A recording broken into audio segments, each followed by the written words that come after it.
Bada bing, bada boom. Welcome to Defender Resolves First, an unmatched podcast hosted by yours truly, John, known to the Restoration Games Discord and Unmatched League as Tommy Elliott. With me today, and as always, is my co host, Mike, known to the Discord as Sidious256. Say hi, Mike. Hey, how's it going, everyone? All right, so today is our first inaugural episode. We're really excited to be with all of you guys, and Mike has come up with a humdinger of a way to start this whole thing. We're going to be talking about the Winter of Champions tournament that's currently going on. At time of recording, we're in week 2, halfway through the week. About a fifth of all matches have been played. At this point, we actually just watched a very exciting match between Prospero and Captain Crockpot. That just wrapped up, and we're coming to you now post that game. So this is our first episode, so just a quick intro to us. One thing that we're going to be talking to all of our guests on the show about as we move forward is we want to know, what is your Unmatched origin story? How did you get into Unmatched? And so I'm going to ask Mike, how'd you get into Unmatched? Funny you should ask, John. It was yourself, actually. If it wasn't for you, I would have never known about the game. John happens to have introduced the game to all of his friends that he knows, and I happen to have been one of them. I just took a quick liking to it, like many others who do said thing. With that, I will turn the question around to you. How did you get into Unmatched, John? What is your origin story? Yeah, before I was the evangel at the Church of Restoration Games for all of Bismarck, I was just working at Barnes & Noble right when COVID started, and my wife and I knew that we were going to be spending a lot of time at home instead of going out like we usually did. I happened to spot Battle of Legends Volume 1 and Robin vs. Bigfoot on the game shelf at the store that I office out of, and I thought, this looks really cool, and I picked both of them up. I hesitated on getting Robin vs. Bigfoot because I didn't know if I was going to like the game, but we only had one copy left. So I figured, well, I'll open Battle of Legends. If we play it and we don't like it, I'll use the receipt and return Robin vs. Bigfoot. So I brought it home. My wife and I played. Instant fans. Immediately opened Robin and Bigfoot. It's really hard for my wife and I to find fun, competitive games that are two-player. So it couldn't have come at a better time, because then we ended up being quarantined together for 2 to 3 weeks through COVID. And it turns out that when you have two players as competitive as my wife Cheyenne and I, this game kind of pushed us to the brink. We keep a scoreboard on the kitchen pantry door of our game wins, regardless of what board game we play. And Unmatched turned that tally way up. So the community and the tournament scene has really helped my wife and I's relationship, as I have found another outlet and other people to play with. So that's kind of my origin story with Unmatched. A great one, as many others will have, and hopefully we'll be able to hear from. Yeah, so we're going to hop right into a little discussion real quick about the Winter of Champions tournament. So if you're listening to this and you don't know what's going on with that, I would be terribly surprised, but just in case you're catching up with us later on, the Winter of Champions tournament is a 7-week Swiss-style tournament. After the 7 weeks, the top 8 players, based on win points, will move on into a knockout elimination bracket until there is just one player left standing. They will be the grand winner. They will receive a trophy from Restoration Games, and the top 8 players all win a foil card from a deck of their choice from Restoration Games. And those cards have been pretty sweet. Wouldn't you say so, Mike? I couldn't agree more. I've seen many of the foils. I have many of the foils. They are something to get and collect. I know many people like to have 2, because most foils are at least a card that has 2 issues and per deck, and will make it so they want to play with them because it's just the right thing to do in some people's minds. Yeah, it is definitely an awesome trophy, a cool collector's item, and so that's kind of what everybody's playing for now. One of the greatest things about the tournament scene is the way it's brought the community together. People are playing with other players that they otherwise might not have interacted with. It's bringing some players out of their shells. Today we're going to interview two players from the tournament who you might not have seen much about. They're not super vocal in the Discord, and they weren't in the top 8 for the last tournament. So they're not as super well known, and they're not as involved in game theory, game crafting, and the meta discussion. So we really wanted to highlight some players who you might not have heard from before. And so we're going to do that today. So we have two interviews with some two players, and then we will also have an interview with one of the tournament organizers, Joshua Tin, Wandering Caretaker. He's going to talk to us about some behind the scenes stuff on seeding. So a pretty jam packed episode for you guys to kick things off. I'm excited. You excited, Mike? I couldn't be more excited. Our first interview of the show today is with Greentiger. Now, you may have already heard the legend of how he used King Arthur to best Medusa week 1 of the tournament. So, Michael did an interview with Greentiger that we're going to switch to momentarily. Before we do, I just want to give a little heads up and apologize in advance. The audio level on the Greentiger interview is not at the standard that we would have liked, but out of respect for Greentiger's time and in the interest of showcasing his story, we are going to include it for you guys anyway. Just know that the second two interviews of the show are closer to the quality that we aspire to moving forward. Yeah. And with us for that, we have Greentiger here. Why don't you introduce yourself? Tell us what you got from how you got into Unmatched. Well, my interest first started when I saw that there was a Jurassic Park was engine set. I really liked the Jurassic Park franchise at the time. I still do. So I figured it would be interesting to see it and try and play it. In worst case scenario, the miniatures were really nice. Yeah. I ended up really enjoying it and getting more into it, and I joined the competition. Yeah, I think that's one of many who the Jurassic Park sets and some of the licensed sets really get people into this. I think that Restoration did a great job of starting that.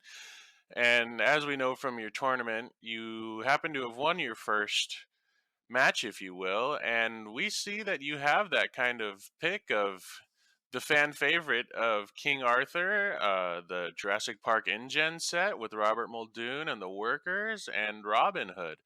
The obscure one there might be King Arthur. Usually he's the fan favorite of everybody wants him to work, but nobody can get him to work. What made you decide to pick him considering your opponent's picks?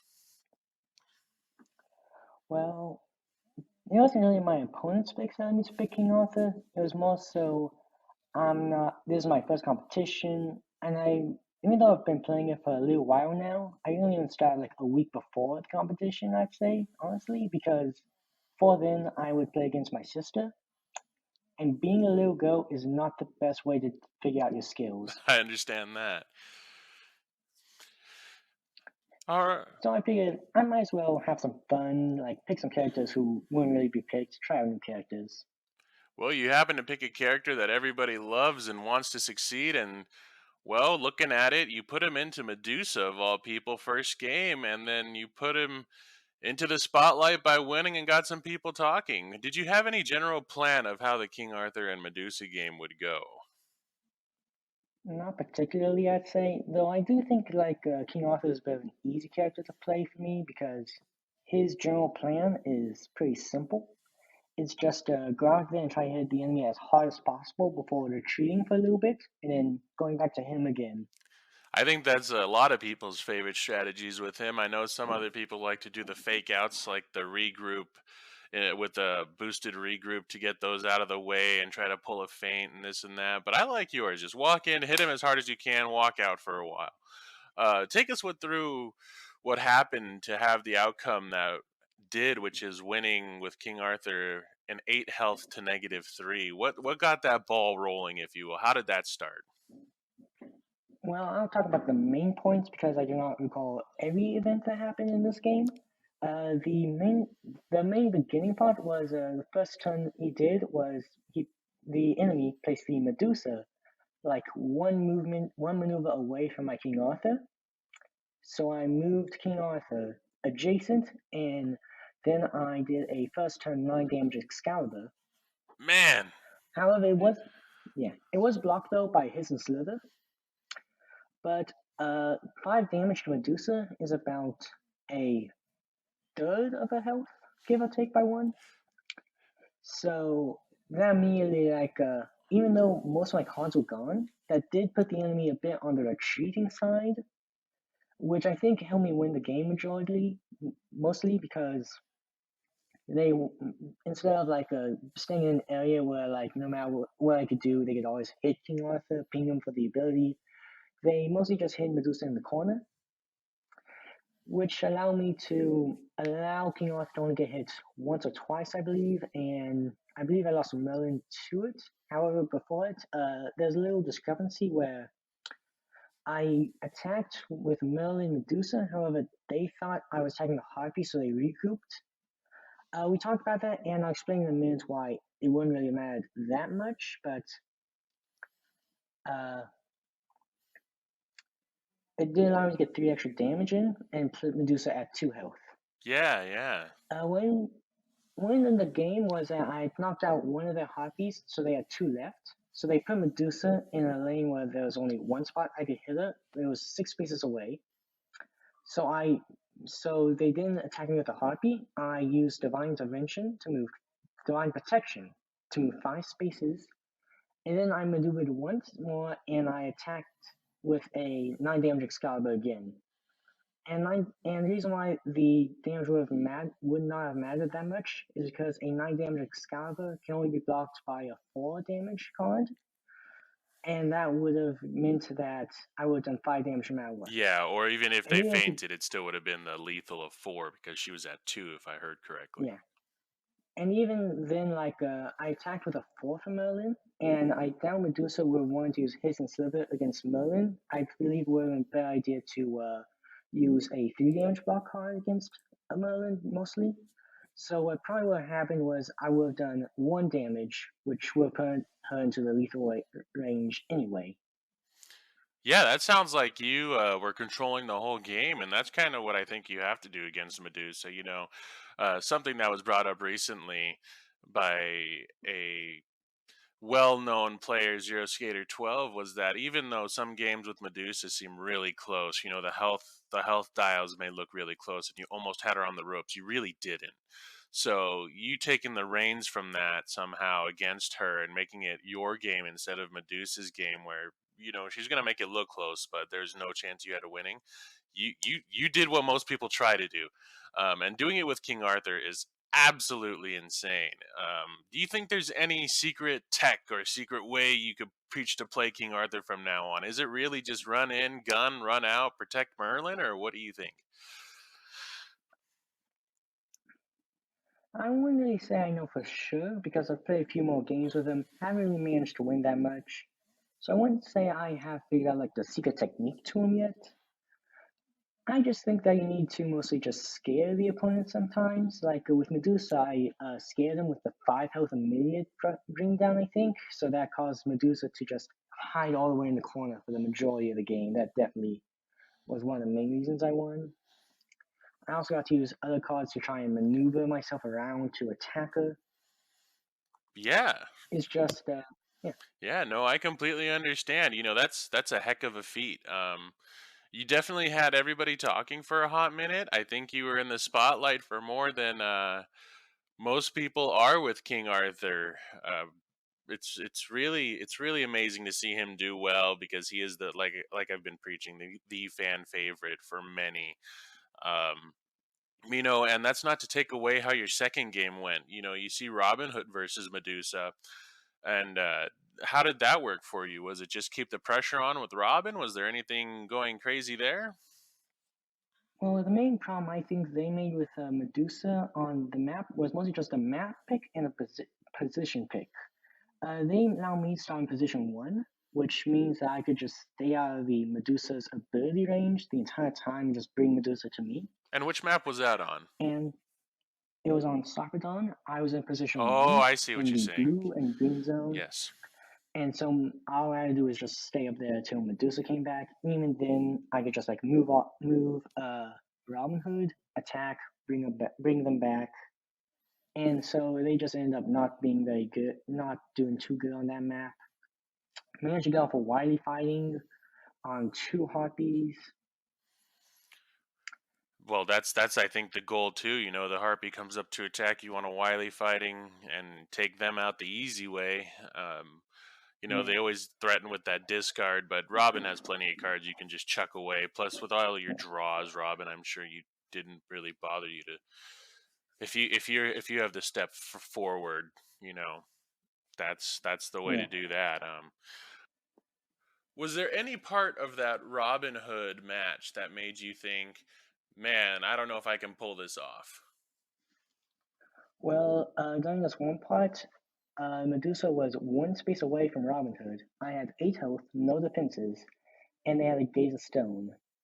That definitely made my heart pound for a while after the match. Yeah, I could absolutely see that. You know, one of the many ways Medusa finds a way to win the game is pulling off the Gaze of Stone. You get basically undefended is the only way you can pull it off unless you hit into a regroup. Is you get that 8 extra damage onto yourself. You know, so it's a minimum of 9, right? And Robin only Yeah. have 13 health, no way to heal. That's actually quite terrifying. So I think pulling that off is going to be more difficult than people think. So, well, I think that's a great first match you had. Looking forward to your other matches. I hope you're going to do well in the tournament, I should say. We may meet along the way. I think we hopefully will see more of your great picks and great things. We love to have as many people as we can with many backgrounds to come through the great tournaments that is sponsored by Restoration and see how well these people do. I believe this is your first tournament, correct? I think we mentioned that earlier. So, new blood in the water here, and we'll see how it all goes. So, that sounds good. I want to thank you for your time. Is there anything you want to say before you go? Not really, but I'm hoping this is a good podcast and everything's gonna work out well for Hey, me. thanks, brother. You know, you are going to be on our first show, so we love to have you, and hopefully we can have you again sometime. Yep, I hope so too. All right. And we do once again thank Greentiger for his time. Up next, we're going to have our great interview between Diddley Squatch from the Discord and our own John, Tommy Elliott. They happen to have a great history together that we will be talking shortly about. I would love to see what they have in store for us. So, with that, I will turn it over to them. All right, we are here with Elliot, known to the Discord and Unmatched League as Diddley Squatch. Elliot, thanks for joining us today. Hey, thanks for having me. Yeah, absolutely. Always a pleasure. So, Elliot, we want to have you on today because you had in your first week of the Winter of Champions tournament a very exciting or crazy ending to your second game in the match, which we'll get to. Just a little tease for you guys listening. Before we get into that, though, Elliot, I'd love to know a little bit about how you got into Unmatched. What is your Unmatched origin story? Sure. I think, like a lot of people, maybe, my first introduction to Unmatched was the Shut Up and Sit Down review. Really liked their review, and I'm always looking for 2-player games. Primarily play games with my wife, and we don't have a gaming group where we are, and so I'm always looking for great things to play with 2 players, and she's super competitive, so it's always easier to get her to play a competitive game versus a cooperative one. So we started with Cobble and Fog in the winter of 2018. Got hooked from there, quickly bought up all the rest of the stuff right before Little Red and Beowulf came out, and the rest is history. That is a remarkably similar story for me. My wife is incredibly competitive, and 2-player board games that are fun and competitive are kind of hard to come by, so I snagged it for us during quarantine. Then we quickly discovered, after being quarantined together for 3 weeks, that competitive games one-on-one, maybe not the best thing for two highly competitive people stuck in a house together. Yeah, So, the tournament came around right at the right time because she was a bit burned out on Unmatched. Not to say that she lost, because the opposite's true. She generally always wins straight out of the box, and then over time I bring back to even. So the tournament was good because she wanted me to have someone else to play Unmatched with. yeah, I really feel that on a deep spiritual level. Elliot has a very similar story. So, speaking of you getting into the tournament scene, was Summer of Legends your first tournament? It was. Awesome. What made you decide to sign up? Was it just the whole I gotta play somebody other than my wife kind of situation? Yeah, I had actually watched the first tournament that was going on, just kind of tracked it online. I had Tabletop Simulator, which I actually got because I wanted to do playtesting for Unmatched, but it doesn't run too well on my laptop. And so it was a bit slow, and I was a bit nervous to try to do a tournament. So I was just watching the first tournament go down. I told Zero Skater, I actually remember watching the finals with my phone in my grocery cart at the grocery store. I was like watching it like a super nerd watching Unmatched while you grocery shop. That's terrific. So then I thought, if I'm going to watch it this intensely, I might as well play. So then the Summer of Legends, I decided to join. That's great. And then for anybody listening who might not know, Elliot and I were matched second week in that tournament, which was great because, I mean, speaking for myself, this is my favorite thing about the tournaments is that you get to meet really cool people and you bond and then you play games with them. During that tournament, Elliot, you and I, after that, every week ran practice matches together and tested various matchups for our upcoming opponents, which was invaluable to me. I don't know about you, Absolutely. but it definitely helped. But heading into this one, we didn't do a practice match heading into week one. So I knew nothing of your strategy or your thoughts. So just tell me, what were you thinking heading in week one, new tournament? You're all signed up. New players are on the board. There's a whole new set from last time, Battle of Legends Volume 2. What are you thinking heading in?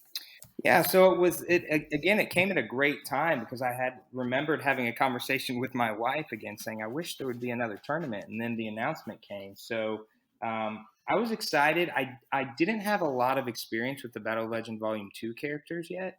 I hadn't bought the set at the time when I signed up. And so I was a little bit nervous about that. So in terms of strategy, I was thinking, how can I pick or play around the new characters and around the new map of Hanging Gardens. And so I was kind of going back and forth between wanting to go with who I was comfortable with, as well as sort of leaving some room for counter picking based on whoever they played. And there wasn't a ton of data I could research on my opponent. They had played a few games and logged them in the Unmatched League site. But so I was going in with a bit of an open mind. Okay, excellent. So just kind of looking at who you went with, we've got Dracula, Bigfoot, Yanenga. So your opponent goes first, snags two of the big three. So I'm interested to see he goes Sherlock. You don't immediately pivot big three. You go Dracula. Then they go Medusa, and then you swing Bigfoot. What's the thought and strategy behind that? So the thought was generally Dracula is sort of my fallback comfort pick. I felt that because I played him a lot in the last tournament, I felt this tournament I knew how to play him pretty well. And so I didn't want him to be taken next. And so I kind of just thought, let's go with someone I'm comfortable with, who I want to play with. I've had that issue happen before where if you just go back and forth with the big three, you can be stuck playing a big three when you don't feel super comfortable with that. Sure. I think actually you beat me like that, John. I think I picked Bigfoot and you beat me with Dracula. So Yeah. right. Yes, that's what happened. So I wanted to go with comfort there, and then he went Medusa, and I thought, well, I don't want to have my first game in the tournament just be the big three. So I started to play ball a little bit with Bigfoot.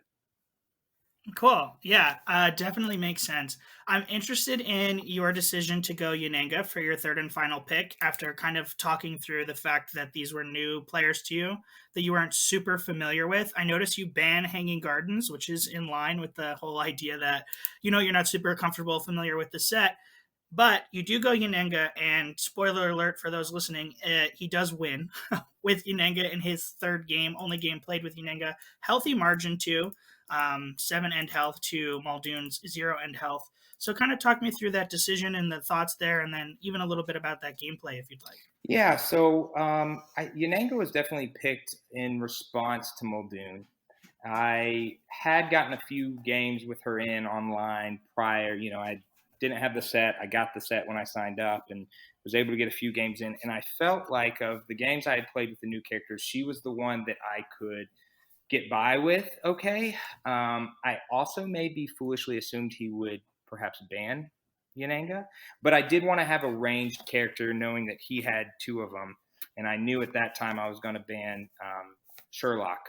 And so I knew I needed to have, or I felt better having a ranged fighter going into that. And my Robin Hood comfort level wasn't there on that particular day. So I went with Yananga. Okay. Yeah, I mean, it's tough. You've got to pick a ranged character, right? If you know you're going into too ranged. And it's interesting, you immediately know Sherlock's on the scene. That guy's not getting played.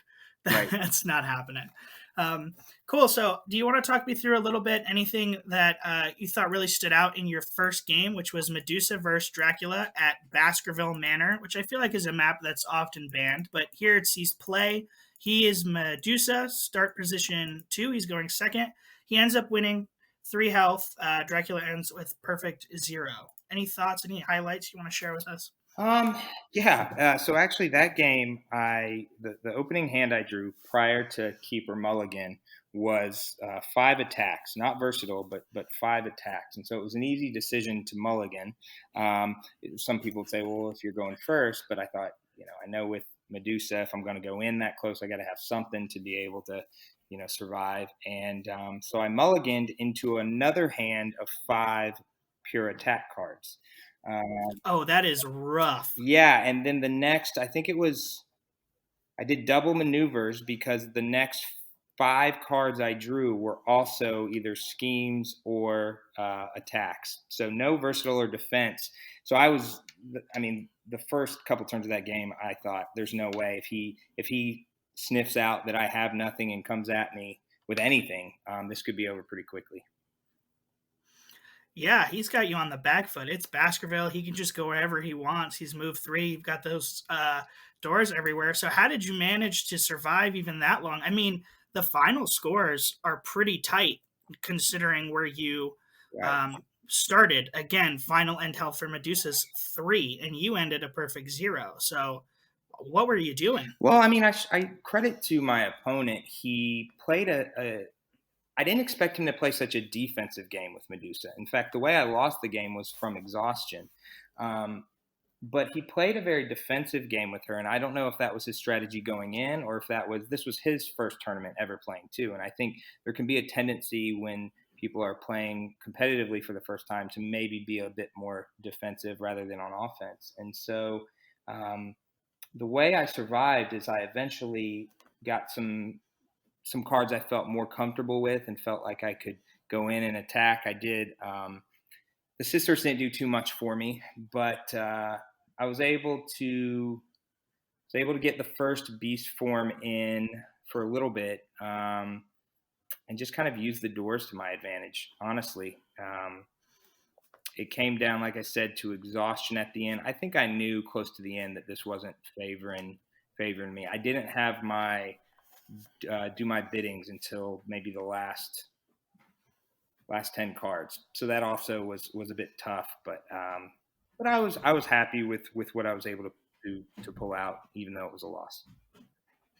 Yeah, I think it's a pretty good swing back. I mean, your first 10 cards, no defense, getting it that close on such a Medusa favored map, in my opinion. I think that's great. So you take that first loss and you head into game 2 now. You're going Dracula again. It's your map choice. You pick Sunnydale High. You start. You're against Muldoon.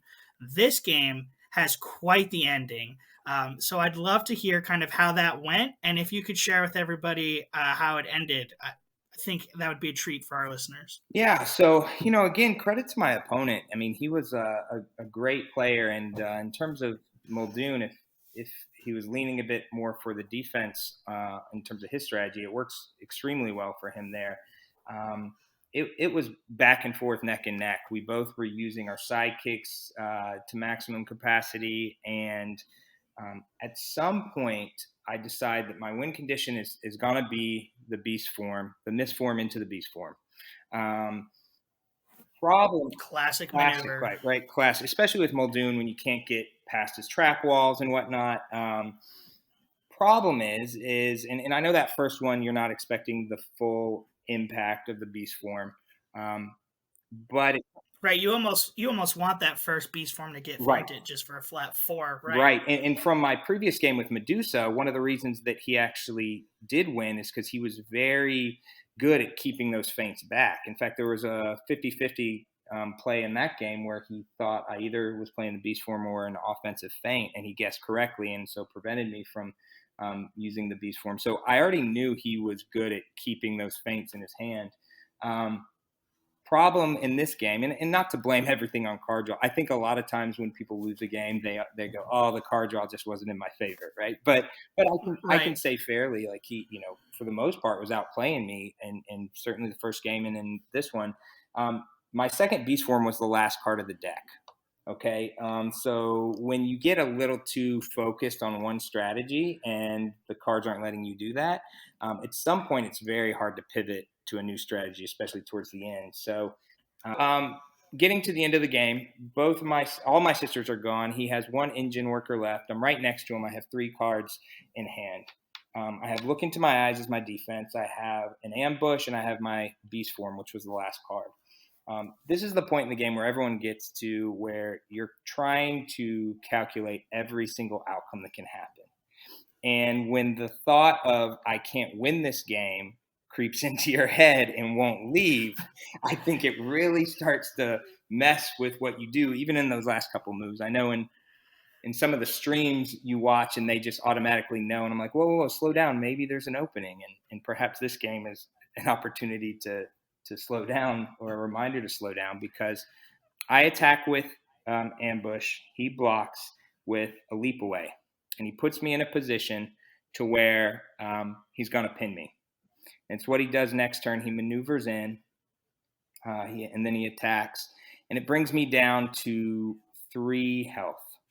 And I have a beast form in hand. I know with my beast form that I'm only going to be able to get 4 damage on him. So at this point, I'm thinking a beast form, and I'm trying to calculate. I'm talking out loud because it's all perfect knowledge at this point. We know what each other has. He was great at keeping track of that. And how much health does he have at this point? He has, I believe it is 5. He has 5 health. I don't remember if he had 7 and had to use 2 to maneuver and make the pin, but he had 5 health. I know that. Okay, so beast form just not quite enough. And I believe the card I knew he had in hand was a feint. So I knew it was going to be, it wasn't one of those things where I could have held on to something. I knew, I'm going to come up 1 short. So he's pinned me with his 1 engine worker and him and the red zone at the top of Sunnydale. And I'm talking out loud. I'm thinking, it's over. And if I kill your engine worker, he goes, no, you won't be able to get out of my zone. I said, okay, well, if I attack, Muldoon, well, it's only going to do 4. And in my mind, I've lost the game. It's done. Right. And then I said, well, wait a minute, you're next to me. And he light bulb moment, dead silence from him. Because I realized Dracula's ability will allow me to ping him.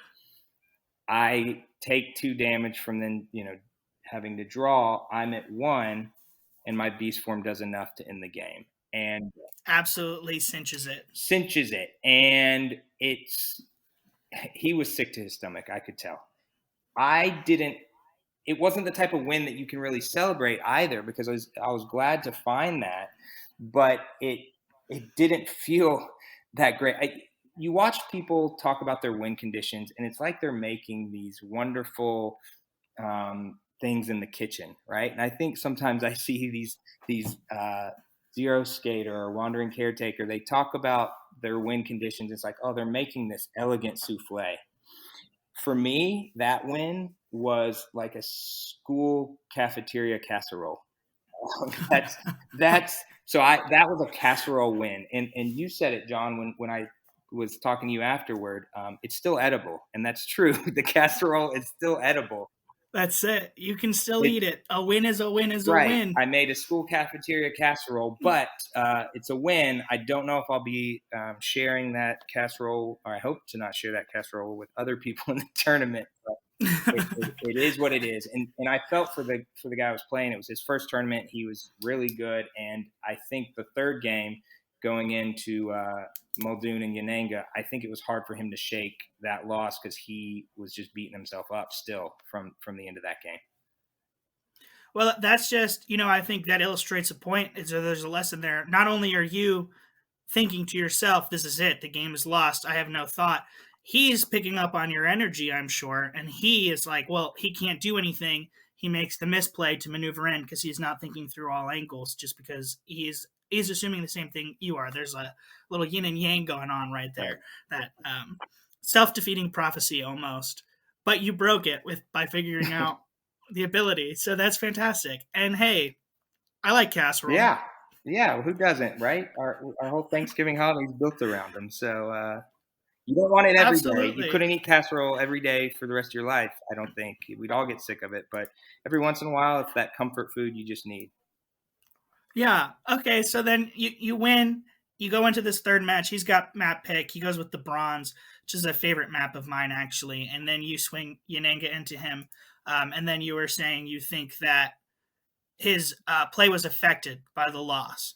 A little bit. I think I hadn't run the Muldoon and Yananga match too much, but I do know that it seems to favor Yananga just because how much she can use her archers to mitigate the traps and whatnot. And so it was a game that, although it was still very competitive, Yananga's cards, especially her versatiles, really subdued any kind of offensive front that Muldoon and the engine workers were putting up. So it was a great 3 games, but they were very long and they were very grueling. And even though it was a win, it's not the type of win that you want to brag about. That's for sure.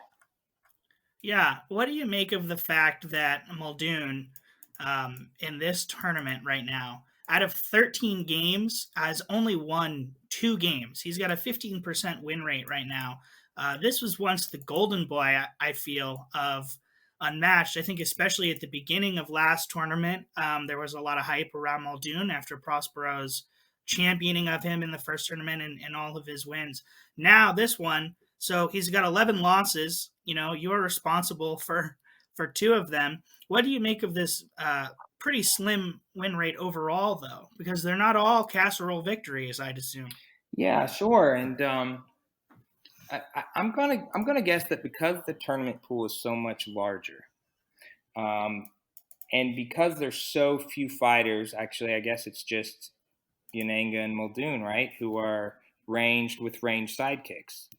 And Willow, right? Sorry, and Willow, but for tournament competitive play, sure. the main ones there. Yeah. And so I think a lot of people probably pick maybe Muldoon as a safety, right? And maybe the theory, and it's just speculation, but the idea that people want to play a little more defensively in their first tournaments or whatnot, maybe they're picking the Muldoon as the ranged fighter with the ranged sidekicks, and it's if you're not experienced in the competitive scene, perhaps some of the people already know the ways around that. Yeah, I think that makes a lot of sense. Well, Elliot, you're done with week 2 already. You just won again, so now you're 2 matches down, 2 wins. We're heading into week 3 next week. What are your thoughts? How are you feeling? Yeah, so I already got my week 2 match done, which feels good because I don't want to do, especially after that week 1 match, I don't want to do late Sunday night matches like that again. Yeah. I'm feeling good. I should give some credit to my week 2 opponent. He played, and maybe it doesn't sound like a huge compliment, but it is. He played the best regroups on offense that I've ever seen. Like the mind games of how he was able to do those. And so great games there. And going into week 3, I'm expecting the hammer to fall. I feel like it's going to be my baptism next week. Okay. to the baptism by fire, where I think a reckoning's coming, because I know that with the way the Swiss format goes, that every win you're paired with other people who have the same record as you. So I'm expecting a very competitive opponent and trying to brush up on any of the holes in my game that I think with certain fighters, and strategies for who maybe to play if I am um, fighting an uphill battle going in. Well, now that you're a friend of the podcast, let's just say that Defender resolves first. We're behind you. We're rooting for you going forward. Well, thank you. I look forward to these next couple of weeks, win or lose. It's a great community.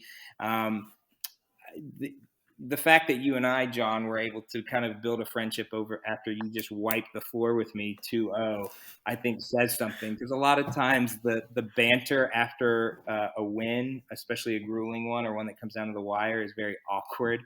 But I'm very thankful that I've met so many great people and continue to really enjoy the conversations, win or lose. So it's been a great time.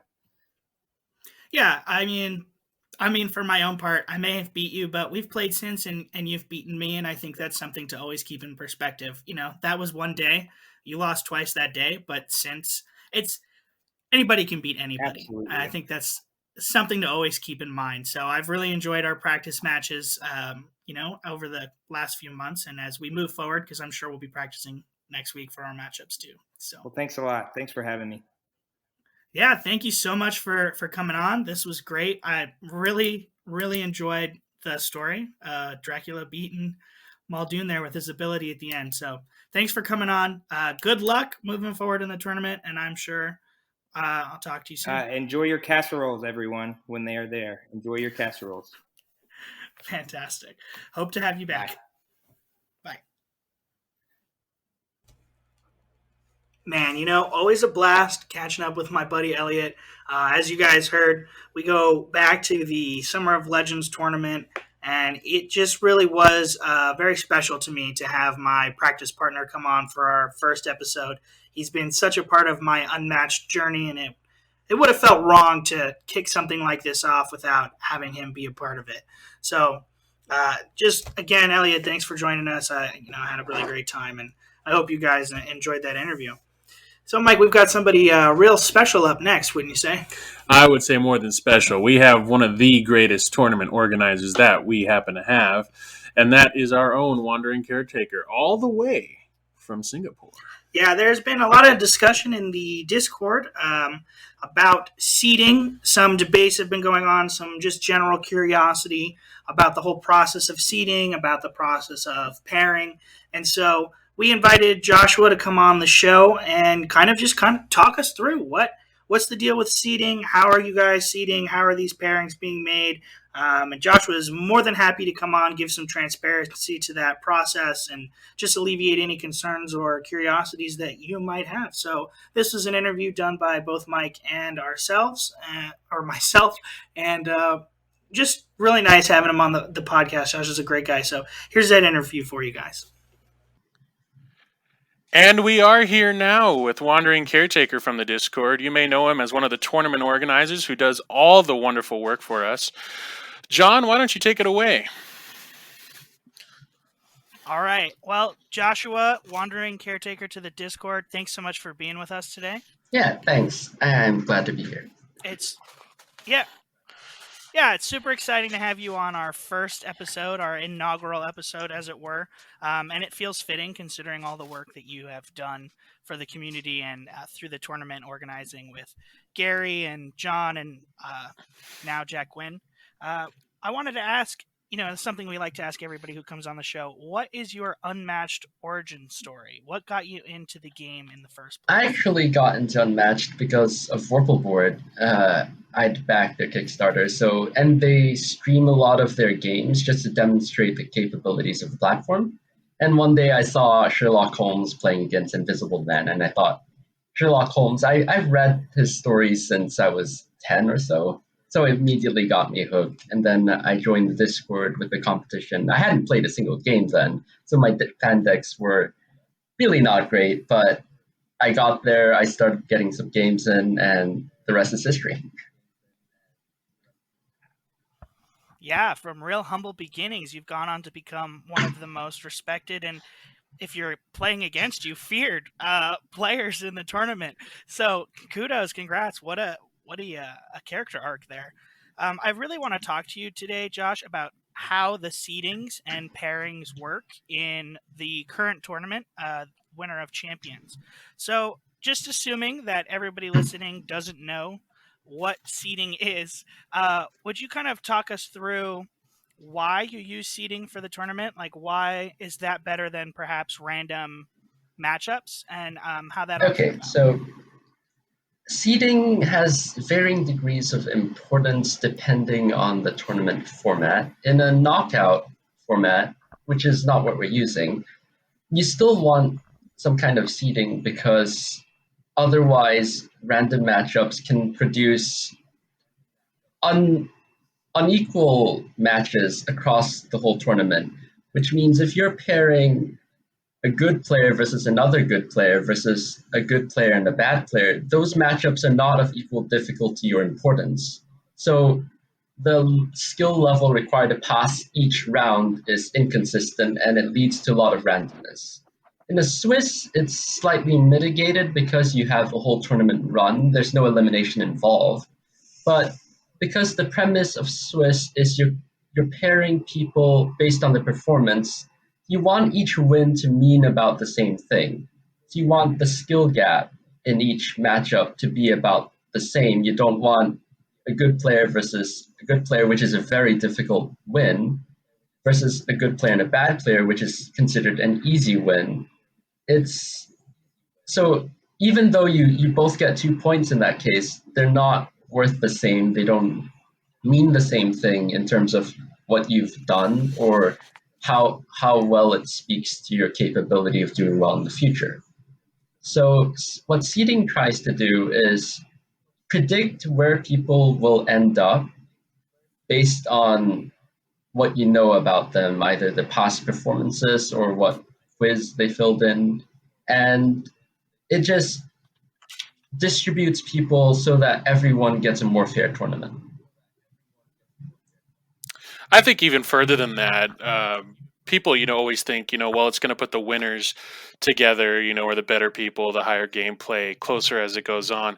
I think people, get lost in the fact like, oh, I lost this game. That's you got to think. Even if you lose this matchup this week with the pairing, it puts you against somebody who may have also lost, and the equal skill level. It's still a very skilled game as you go on, even if you were to lose your way down. I think people Yes. don't take that from it. I think that's the best part, personally. Yeah, and just to clarify for our listeners, one point in there. So when we're talking about what a good or a bad player might be, these are not like quality judgments. These are quantity judgments using the quantifiable data of past experience in the tournaments and also how they filled out their Yes. community I interactions. mean, we say good and bad. Clearly, we mean stronger and weaker. There's no subjective value for the community. I again am always aware of how these tournaments took off, and really we don't want it to become an elite thing. Sure, you want people to have earned their positions to do well, but it's just for everyone to join, and you might not have equal chances of winning, but hopefully you have fun. Equal chances of fun and competitiveness. I, Yeah, I, I agree with that completely. yeah. I mean, I think the fact that in the Discord you see so many people who want to join, want to sign up, even though last tournament they consistently lost, and this time they have the good humor of constantly joking about losing, but still playing and having fun. I think that speaks to the success, perhaps, of what seeding and the pairings do, and also just how welcoming and warm our community is. That you can have players who admittedly are not winning these tournaments, and you look at their data and their win rate is not so great, but they're still coming in, they're still signing up, and they're excited to play games. So that's, I think, a byproduct of what we're talking about today. One thing that happened this week is the pairings for week 2 switched from the challenge assigned pairings like they were previous tournament, and you are now doing the pairings by hand. Could you talk about why that decision was made? So ultimately, it's about integrity and fairness. Messing up pairings this early on in the tournament can really change. Like I said earlier, it's about the even skill gaps. If you put the wrong players together, you get unfair matches across the whole tournament. And looking at the numbers, Challenge got more than 50% wrong, which is really bad. Before the tournament, we figured out just at a test level, 16 people, it got 25% wrong. So we set a 5% error rate. We said, if it's less than 5%, we keep going. And yeah, it just blew our minds at 50%. There's no way we could keep that. That's just how it goes sometimes, and I completely understand why you would want to change to something more accurate, if you will. Yeah, so when you say, there was a 50% error rate in the matches and the pairings, so now you're doing them by hand. So what does that process look like? How do you assign the pairings to know what is correct and incorrect? The baseline is you're pairing people with a few rules in mind. Number one, you want to pair people with equal points if possible, because that means you've had similar results against similar people. And number two, you never play the same opponent twice. Those are the two main things. So when we get a block of people, let's say everyone on 2 points after round one, we had 52 people. We will line them up based on seeding. So number 1 seed to number 52. At least this is not 1 to 52 from the start, but 1 to 52 relative in the block of people who scored 2 points. And then we'll place number 1 with number 27, number 2 with number 28, all the way down. It's basically the top half playing the bottom half. And we'll do this for every score group. Okay. There are certain orders and rules what to do if you have odd numbers of people, but that's all just making it neat. The core idea is you want even gaps between the people. Okay, and the idea now is for this tournament at least, winner of champions, you will continue to do the pairings by hand for the remainder of the tournament to keep the integrity in check. That's correct? All these rules are written beforehand. Anyone can check my work, and I think it's a lot clearer. Even though you risk human error, you're not working with a black box like Challenge where you don't know what the process is behind. I don't think anybody's going to question that. I don't think anybody's going to question your... No, not at all. What I was going to say is, I think the community thanks you because I think everybody would rather have the more accurate write-ups, and it sounds like it's a lot of work on your part. It's kind of like playing Sudoku. Very appreciative. Yeah, I understand that. I like it. Cool. So, Joshua, last big tournament, the Summer of Legends, you were runner-up to Zero Skater. In the interim, you did the release rumble, and you took that. But in the Summer of Legends, you were runner-up. Now you're doing this one. What are your goals this time heading in? You've got a lot of work on your plate doing the seeding. You're organizing the event. You guys brought on a 4th tournament organizer to help lighten the load. Are you just as fired up to win this one? I think it. How do I say it? Summer of Legends definitely. Everyone who got to the top definitely earned their spot there. But with knockouts, it's a bit of luck. It's a bit of skill. Sometimes things go your way.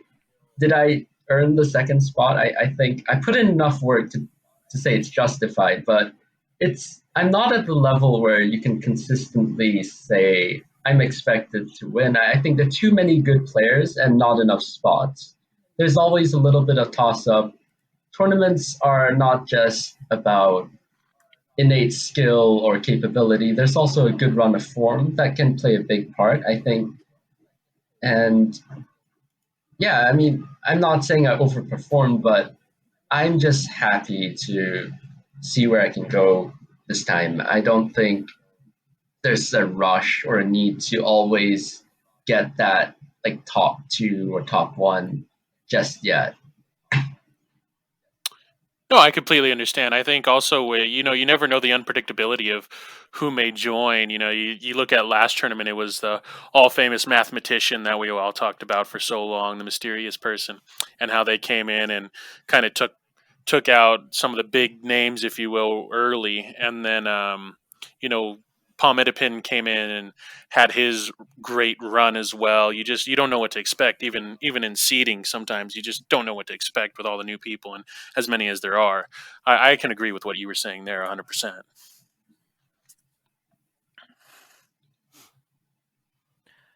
Josh, I want to ask the analyst or theory crafter in you just a fun question. So we've got a bunch of new characters this tournament from last time. Battle of Legends Volume 2 has released. We have 4 new characters.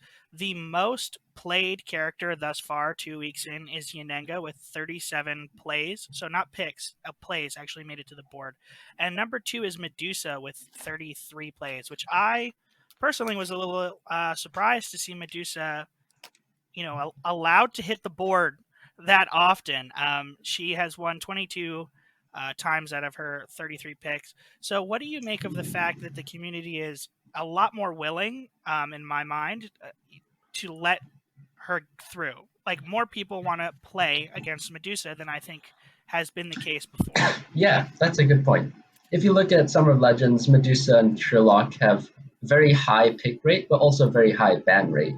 Whereas this time, well, the pick rates are about similar. The ban rate is drastically different. Sherlock has only had 8 plays in the same interval. And I think one of the reasons is people naturally tend to favor ranged fighters. You like the idea of not having to boost to attack people. You like the idea of just being able to attack on the first turn and then retreat. And with Medusa, there weren't as many range on ranged matchups where you could really go toe to toe with her. Robin is a good one, but he at 13 health and with disposable outlaws makes it challenge. Whereas Yanenga has healing and sidekicks with 2 health, which means Medusa's ability to deal 1 damage a turn doesn't mean as much. So I think both cases, that's why the Medusa player allows the Yanenga player to pick Yanenga and vice versa. They both feel they have pretty good odds in the matchup. I think it's pretty even to the point where skill matters more than the fighters.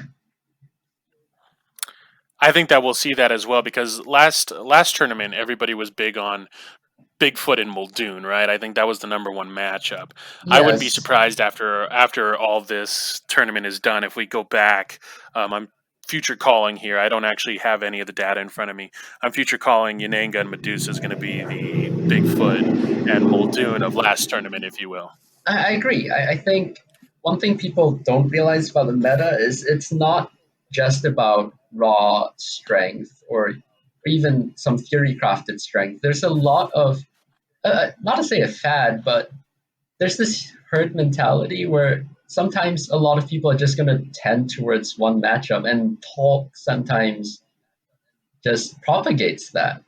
There's no way to predict what is going to be the matchup of the tournament, but some halfway through you can sort of say, well, I think it's easy to understand why this happened to be, and it's not necessarily guaranteed if you ran this over again, but as it is now, a lot of people are either surprised by Yananga or just figuring her out. Yeah, it's a really good point about how talking about it also increases the likelihood of it happening. Because I think, about in the very early weeks of Summer of Legends when Buffy had that 7-win streak, and then a bunch of people picked her, and then she had a 7-loss streak. Because a lot of people picked her just because people were talking about her winning, people were talking about her streak, but people who hadn't played her before or maybe didn't understand her as well as they could have into certain matchups picked her thinking she was just an automatic win, and then that didn't happen. So I think we could be seeing something similar going on. I think the skill level for Yanenga is maybe a little higher than people are anticipating as well. Yeah, I definitely agree about the skill level. I think that's a good thing because as the game goes on, you you're going to have strong fighters. You can't avoid that. So the best thing is not to limit the strength, but to limit the difficulty as well. So you have interesting fighters that can be strong, but are rewarding in the sense that you earn that strength. You need to know what to do with it. You don't just stomp in like Bigfoot and smack people. And Joshua, we want to thank you for being here for us and taking your time. We know you live halfway around the world in comparison to us, and we hope to see you again one day, huh? Yeah, I'd be glad to be on here. Great. Well, thanks for joining us. It's a pleasure to have you, and I'm sure we'll have you back on the show. Good luck in the weeks ahead. Yeah, with thanks. Your matches. Same to both of you. And we do want to thank Josh for being here once again, taking time out of his valuable day, even though it is night for us. We hope that you enjoyed having him as well, because he will be a reoccurring guest. He always brings valuable insight to the whole Discord as well as our show. With that, we do have our matches tomorrow, actually, both John and I. So, John, why don't I ask you, what is going to be your general strategy going against the Bug Hunter? Yeah, I gotta say, week 2, Bug Hunter. Well, I am prepared to get my butt handed to me. Let's put it that way. But, just more specifically, Bug Hunter is renowned as the Little Red specialist. So all of my strategy and practices kind of revolved around that. I do not play Little Red by any means. And I've had a lot of folks tell me to pick up Sinbad, but I don't play Sinbad either, and I certainly don't want to start tomorrow morning in my match with Bug. So for me, it's really just going to be about really trying to pull at least one win and get 1 point out of this. If that happens, I'll be very happy. Bug Hunter is the cool thing about Bug Hunter, from what have been watching and looking at his stats, is Bug Hunter isn't like a tricky player. Like, he doesn't win by pulling any fancy surprise gotcha moves. He's very straightforward, and for a lot of players that wouldn't work. But Bug is just that skilled. Bug is like, this is what I'm gonna do. I'm gonna play Little Red. I might pull Beowulf out on you, and you know that's coming, and you're still going to lose. So I'm really excited about getting into that matchup with Bug. I hear he's a great guy. Josh earlier was telling me, what a fun sparring partner he is. So my strategy really is just try and get 1 win off of him. But what about you? You're going against the Zero Skater tomorrow. How are you feeling about that, Mike? Like I got kicked in the crotch. That is a fun round 2, if you will.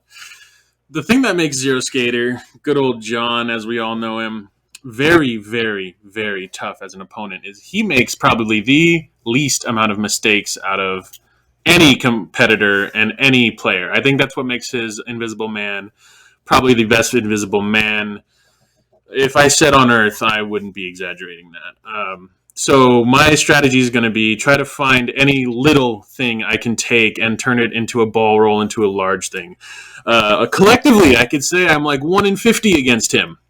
After tomorrow, it may be 1 in 50, but it may be 3 in 50. Or actually, I should say 1 in 52. The reason for that is the one win I did have was against his Yananga. I was in Achilles, and I pulled a great offensive feint. And I will preach that to this day to him because I have 1 win. Immediately after, he loves to point out how he wiped me with Yananga and I was Achilles. And he's right. So, fun games for us.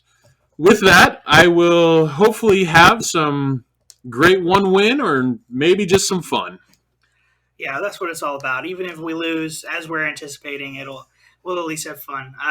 I don't think that this episode will air until our matches are done, so this is either going to be very prophetic or we're just going to look like a couple of jagweeds by the time the episode is out. Only time will tell.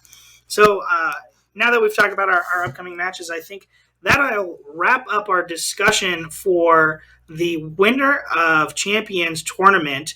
At least for now. We'll definitely check back in at the end. We've got something really excited planned for then. I won't spoil. We'll talk about it in a few weeks. But what everybody does have to look forward to, and, well, I think I can spoil a little bit, right, Mike? I guess we can give a little bit of a hint. All right. Well, our next episode, guys, is going to focus entirely on the big three. Yep, that's right. Those fellas you love to hate and hate to love. They're going to be the focus of our discussion. We're going to talk about what the meta is behind the big three, how that meta has shifted and evolved, even just from Summer of Legends to now. Joshua and I kind of hinted at that in our discussion earlier, but we're going to blow that discussion up and get a little more in depth. And then we'll talk a little bit about some strategies, maybe on how to beat them, what their best matchups are, and perhaps what their worst. It would be a great episode to have, especially with the tournament and people picking against them big three. We hope to see you then. John, anything else? Well, as always, I've got to say, you love to see it. Thanks for joining us, guys. We'll see you next time on Defender Resolves First, an Unmatched podcast.